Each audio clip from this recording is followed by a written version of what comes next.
difícil localizar no Brasil um escritório de advocacia que, verdadeiramente, possua uma cultura empresarial para além das peculiaridades dos fundadores e dos gestores de plantão.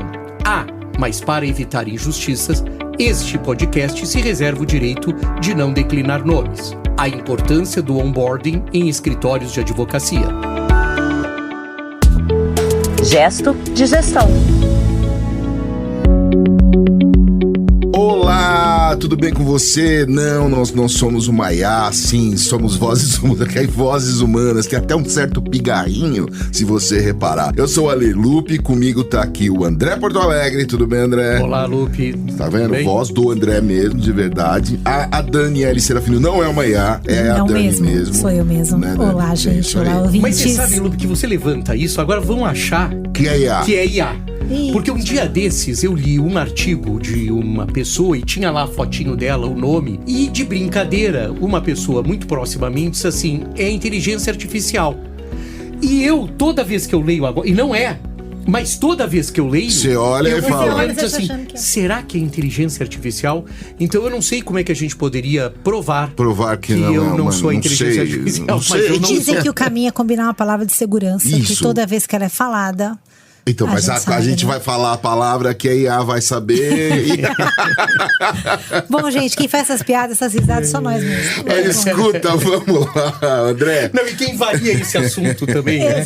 Eu gosto de pegar muito a IA quando eu peço pra ela colocar assim, olha, você faz essa receita de bolo e sal a gosto. Eu adoro quando eu falo sal a gosto. Porque aí não tem jeito, né? Como é que é o sal a gosto da IA? É verdade. Ela não vai, sal a gosto. Não posso opinar sobre isso. Gente, olha, o André, pergunto a você, qual foi o principal desafio que a rede varejista Walmart enfrentou em relação à cultura da empresa? Aí eu falo assim, mas o Walmart? Sim. E como isso se relaciona com os escritórios de advocacia? Pois é, eu acho que alguns episódios atrás eu trouxe essa questão e resolvi aprofundar um pouco, porque me pegou de uma maneira bem sensível a questão dos onboardings em escritórios de advocacia. Visitando alguns clássicos sobre gestão de pessoas, a gente encontra com frequência uma situação que aconteceu com a rede varejista Walmart depois da morte do fundador, o Sam Walton. E essa questão é a seguinte: quanto tempo deve durar um processo de onboarding? Quer dizer, quanto tempo deve durar? Cabe considerar que a empresa fundada por Walton se notabilizou pela difusão de sua cultura, pelos milhares de funcionários, e que a ausência do fundador foi um impacto bastante grande na perpetuação do DNA do varejista. Escritórios de advocacia, Lupe, por mais que cantem em verso e prosa uma suposta cultura enraizada nas advogadas e nos advogados, chama de cultura meia dúzia de ideias do fundador, invariavelmente ultrapassadas ou, no mínimo, desajustadas da realidade da banca. Ou seja, depois daquele episódio do último episódio, eu voltei. Eu voltei. Eu queria dizer que agora eu voltei para ficar. Ed Chaves. Eu voltei para ficar, por favor, a música do Roberto Carlos. Coloca aí, porque é o seguinte. Mas eu fiquei com uma... Nós vamos explorar esse negócio aqui. Não, vamos, porque é o seguinte, ó, a pergunta aqui também que vão brigar comigo, ó. Escritórios de advocacia no Brasil têm dificuldade em estabelecer uma cultura empresarial sólida. Pergunto, como era aquele personagem, pergunto, qual é a crítica feita à forma como alguns escritórios descrevem sua cultura e por que isso é um problema? Bom, como eu falei no começo, é difícil localizar no Brasil um escritório de advocacia que verdadeiramente possua uma cultura empresarial para além das peculiaridades dos fundadores e dos gestores. Isso é uma questão curiosa, porque se coloca cultura em idiosincrasias, né? Uhum. E eu vou usar agora até uma coisa assim, idiosincrasias e vicissitudes. Eu tinha um amigo que quando eu usava Adoro essa combinação. Idiosincrasias e vicissitudes. Fica chique. Assim, você coloca assim, por exemplo, um salaminho com pitadinhas de idiosincrasia e algumas borrifadas de vicissitudes. É isso, né? Um salaminho de aperitivo. Muito bom. Então, assim, muitas coisas que são colocadas como cultura são mania de fundador. Porque fazia assim, porque era assim, porque assim deu certo. Isso não é cultura. Isso não é cultura, né? Então, assim, eu acho que a gente tem que começar a prestar atenção no que é... o fundador pensava desse jeito. Tudo bem, ele pensava desse jeito, e pode até ter dado certo em algum momento, eu não estou entrando no mérito, mas entender um pouco. Eu conheço poucos escritores, acho que se canta em verso e prosa, um monte de cultura por aí que não é cultura. Que é desejo, né? É desejo. Pensamento desejoso. Pensamento desejoso. Individual. Né? E cultural, coletivo por pressuposto. Porque ele não consegue ficar enraizado, né, Dani? E essa é a grande questão. A cultura é algo que você, independente das... É algo que está lá, introjetado, né? Ela é representada por diversas questões, né? Por diversos aspectos. E não necessariamente pelas questões que eu chamo um pouco de vicissitudes mesmo, manias, etc. e tal, que muitos fundadores têm, que se perpetuam, e nas estruturas organizacionais denominadas sociedades de advogados, isso tem bastante frequência.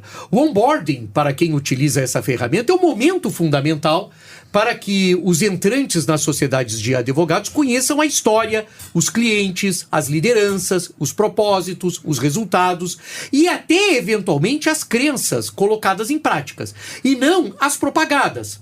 Quanto tempo é necessário para que isso aconteça de forma a transmitir conceitos mais verdadeiros do que os batidos chamados de visão, valor, missão. Agora também já metade da audiência já desliga, já vai embora, porque eu já briguei com a visão, missão. Você brigou outro dia com a foto da ponte estaiada. A ponte estaiada. Agora eu já briguei com a visão. Porque é o seguinte, gente, os onboardings, eles conseguem efetivamente, mas seria o grande momento. E o curioso é que foi esse o questionamento dos executivos do Walmart, por isso é que eu estou trazendo a questão do varejo, que foram responsáveis por transmitir aquilo que o fundador acreditava. A conclusão é que as dinâmicas e processos de onboarding precisavam ser mais longos, mais consistentes, mais esparramados pelo tempo, de forma a introjetar nos novos funcionários, no caso do Walmart, aquilo que se considera relevante para ser perenizado. Então, eu me peguei que eu acho que a gente hoje, Daniela, a gente cumpre tabela com os onboardings. Totalmente. Né? Na verdade, o onboarding acho que acaba sendo, André, como assim, aprender a mexer no sistema, né? Então aqui você enche no sistema, aqui você preenche, bota o seu timesheet, aqui você vai fazer a solicitação das férias, aqui isso, aquilo, e você vai... Aqui como é que você arquiva, né? Olha, nós arquivamos assim, o seu e-mail é esse, etc e tal. Então é Ô, Dupla, mas é o seguinte, tem uma alta rotatividade aí, né, de funcionários do Walmart. Então, como é que essa constatação se compara à rotatividade em escritórios de advocacia? E aí, qual é o impacto desse turnover na percepção da cultura? Então, de fato, a rotatividade de uma rede de varejo, Lupe, é maior do que a de um escritório de advocacia. Só para se ter ideia, os índices de turnover do Walmart, no começo desse século, né, só para fazer uma coisa, eram, porque ainda próximo da morte do Sam Walton, era de 70% nos 3 primeiros meses. Realmente um número assustador para quem quer perpetuar qualquer ideia, né? Porque você tem que contar de novo, né? Enorme. Vamos lá, vamos contar de novo. Aí contava de novo. Quer dizer, a cada 3 meses você contava para 70% do contingente a mesma história. Mas a questão resiste ao tempo e à categoria de negócios, Lupe. Onboardings em escritórios de advocacia duram, com boa vontade, 30 minutos, incluída a visita às dependências físicas da banca, o que não tem importância absolutamente nenhuma, porque você vai visitar computador e mesa, né? É a única utilidade que tem é saber onde fica o banheiro. O André botou uma imagem agora muito clara, assim. Uma mesa de mogno. Você não estava numa linha de produção de alguma coisa assim. Uma vez eu fui visitar uma fábrica de ovo em pó. Pô, isso é uma fábrica, né? Como é que o cara separa... E eu fui visitar a operação logística do Mercado Livre, por exemplo. Muito legal. Você vai, você passeia, tem milhões de coisas. Bem mais condizente com o nosso programa do que a minha fábrica de ovo em pó. Eu tentei consertar seu exemplo. Você viu que eu tentei interromper, você repetiu. Mas é que o ovo tá caro agora, tá na pauta o ovo. Tá caro. Vai crescer a pesquisa disso no YouTube. Vai. Os algoritmos vão, esse ovo ele em casa. Não, mas é porque eu achava impressionante impressionante, eles separam a gema da clara. Pô, eu pra fazer isso, pra fazer uns drinks lá que precisa. É um trabalho do cão, o cara fazia isso com milhões de ovos. Isso é uma... Agora, você tá em escritório de advocacia, aqui tá o nosso computador, a nossa mesa, a nossa cadeira. E uma caneta meio chique, vai, se tiver, né? Quer dizer, o importante é onde fica o banheiro. Então, o que então realmente não tem importância nenhuma. E as orientações que a Dani falou, elas são toscas, né? As orientações, elas são toscas, sobre e-mails e outras particularidades burocráticas. Em algumas situações, há um vídeo que consumiu meses de elaboração, foi refeito uma dezena de vezes, provocou briga entre os sócios e simplesmente não transmite nada nos seus indefectíveis 2 minutos de duração. Quer dizer, que o negócio foi um sofrimento. Brigou com a produtora. Sofrimento, briga com a produtora. Não paga. Não paga, não, fica manda bravo. Manda refazer diversas vezes. Troca, troca. Então, quando eu li, e foram... Não, eu já tinha falado no episódio 100, eu já tinha comentado sobre isso, que eu li essa questão dos onboarding, e isso me tocou, porque onboarding é uma atitude quase que permanente. É um estado permanente de letramento sobre o escritório.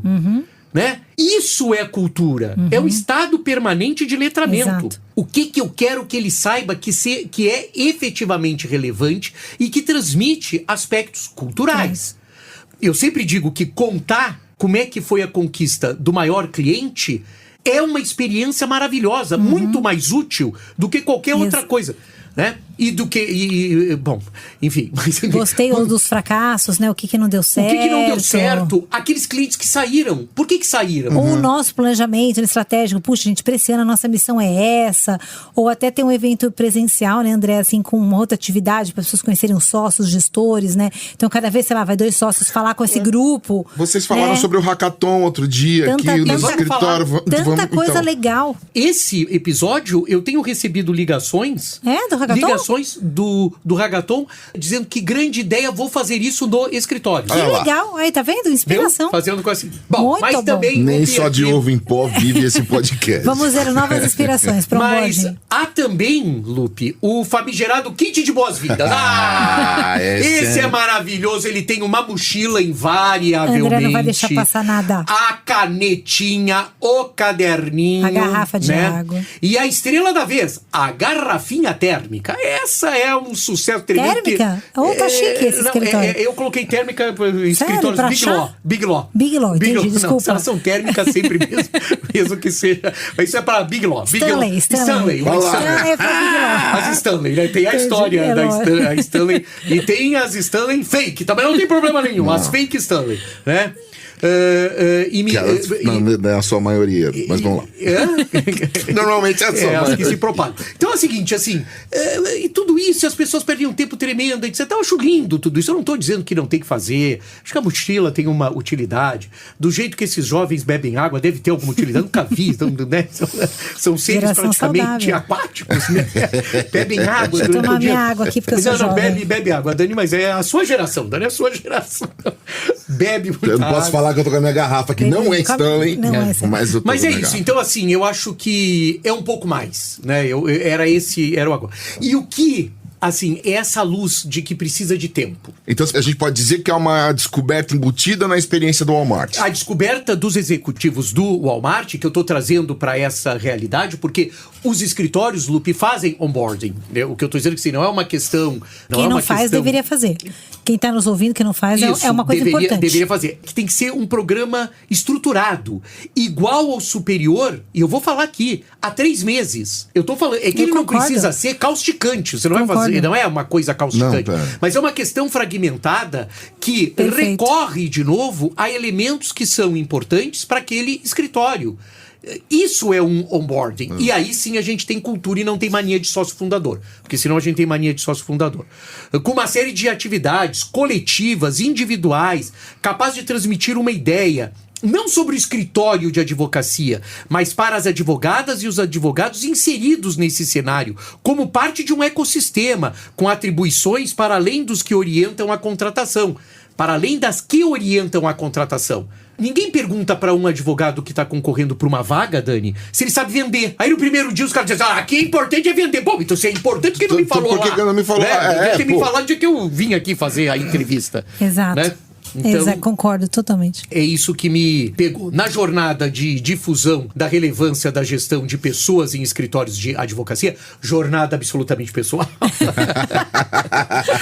A minha jornada... Baseados em fatos eu mesmo? De fatos deu mesmo. Não, porque... de importância. É um assunto que tá te afligindo e eu acho extremamente relevante. Que tá me afligindo, porque eu acho que essa é a questão como nós vamos enfrentar, Dani, tudo que você traz, ou no gesto de inovação, ou no nosso episódio sobre SXSW, nas questões que você traz, ou no último gesto de inovação, que falava exatamente sobre esse tipo de reflexão.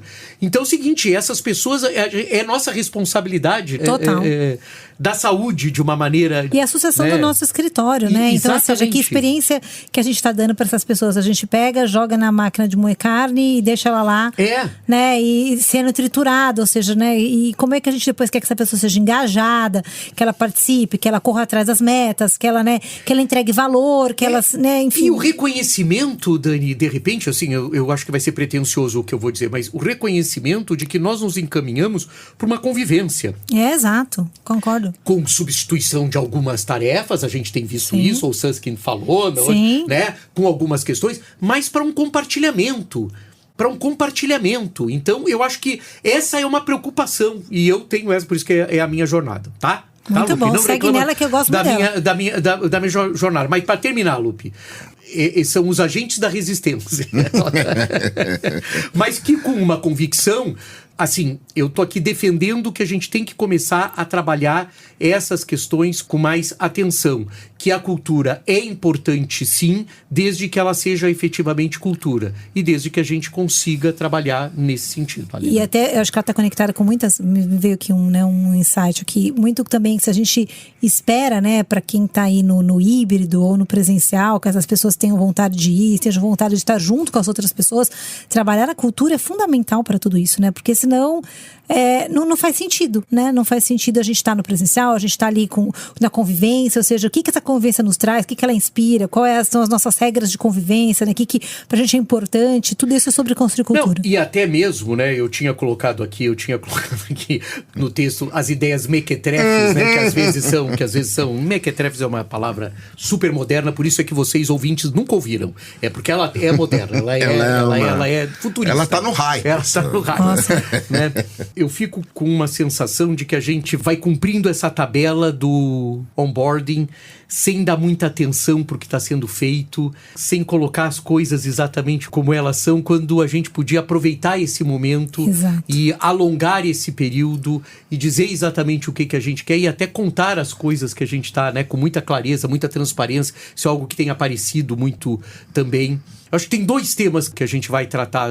Um é esse dos onboardings e o outro é o feedback. Eu acho que a gente está banalizando onboardings e banalizando feedbacks. Pronto, terminei. Claro que você assistiu a série Ruptura, André? Eu tava pra falar sobre isso. Tem tudo Continua a ver com isso. Exatamente. Essa série tá na Apple TV, já fazendo aqui propaganda dela. Ah, sim, a da empresa, sim. Da empresa, Severance. Sim. E eu acho que ela retrata, tem muitas camadas, mas uma camada é isso, são esses, que é um pouco, por isso que me deu esse insight do quando você falou isso. São essas formalidades que a gente tem, assim, institucionais, digamos, que é pra fazer vista, pra cumprir tabela, que são totalmente sem sentido, totalmente sem reflexão, sem propósitos, mequetrefes. Então ela traz, assim, essa discussão, assim, de que, é lógico, lá é muito escancarado, mas, assim, são aqueles rituais, né, empresariais que a gente tem, no escritório de advocacia a gente tem alguns que não fazem o menor sentido, não levam a nenhum propósito, estão ali pra cumprir uma tabela.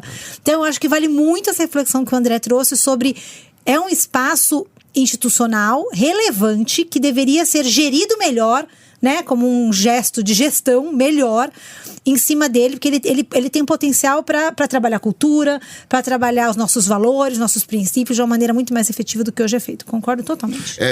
Fazendo propaganda aqui abertamente, para você que quer acompanhar e, não, por exemplo, não tem acesso à Apple TV, porque não é todo lugar que tem. Agora a Apple TV tá no Prime também. Então você consegue acessar por lá, comprar por lá. É uma boa, porque essa série é incrível e isso você vai entender. Fuça aí no YouTube, ouvir se você não viu ainda, porque vale muito a bom. pena. Já embalando aqui, Ed Chaves, aquele momento onde você aperta um botão aí e sai aquele barulhinho que é o nosso sinal sonoro para o nosso gesto de inovação. Hoje vamos falar sobre o paradoxo da produtividade jurídica. Bom, a promessa era clara, né? Todo mundo ouviu. A tecnologia chegaria, ela iria nos libertar do excesso de trabalho. Os robôs cuidariam das tarefas repetitivas, plataformas fariam em minutos o que a gente antes fazia em horas. E nós, advogados, ganharíamos tempo. Tempo de pensar, de criar, de inovar, tempo para viver. Mas os números de 2025 contam outra história. Segundo o relatório Alternate Workload in Hours, publicado pela Bloomberg Law em março deste ano, os advogados estão trabalhando mais do que nunca. A média semanal subiu para 51 horas, o maior número registrado nos últimos 4 anos. E mais de 40% dos profissionais dizem trabalhar regularmente fora do expediente, incluindo finais de semanas e férias. Então a pergunta que não quer calar é: para onde foi o tempo que a tecnologia deveria ter nos devolvido? Seguimos empilhando automações em cima de estruturas antigas. Implementamos ferramentas modernas, mas mantemos práticas antiquadas. O resultado? Um modelo que não se reinventa, apenas acelera. Automatizamos tarefas, mas não revisamos processos. Aumentamos a produtividade, mas não questionamos o seu propósito. Talvez o problema não esteja na falta de tecnologia, mas na ausência de uma verdadeira transformação cultural. Esse paradoxo também esteve no centro das discussões da Legal Week de 2025 em Nova York. Mesmo com a adoção crescente da IA, muitos escritórios seguem operando com a lógica antiga: mais produção, mais cobrança, mais horas.